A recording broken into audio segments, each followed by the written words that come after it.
Hey guys, in this video I will show you how to delete Microsoft Loop component. Alright, so let's begin with the video. First things first, you'll need to navigate to the Microsoft Loop website and sign into your account. This will take you directly into your Microsoft Loop account where all your workspaces and pages are stored. Now that you're in, head over to your workspace. Your workspace is essentially your dashboard.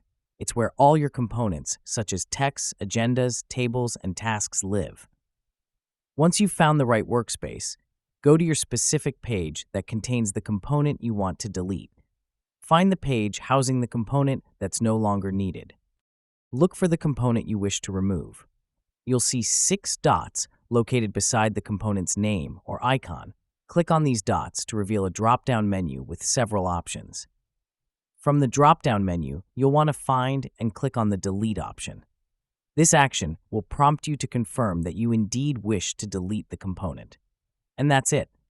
So that is how you can delete Microsoft Loop component.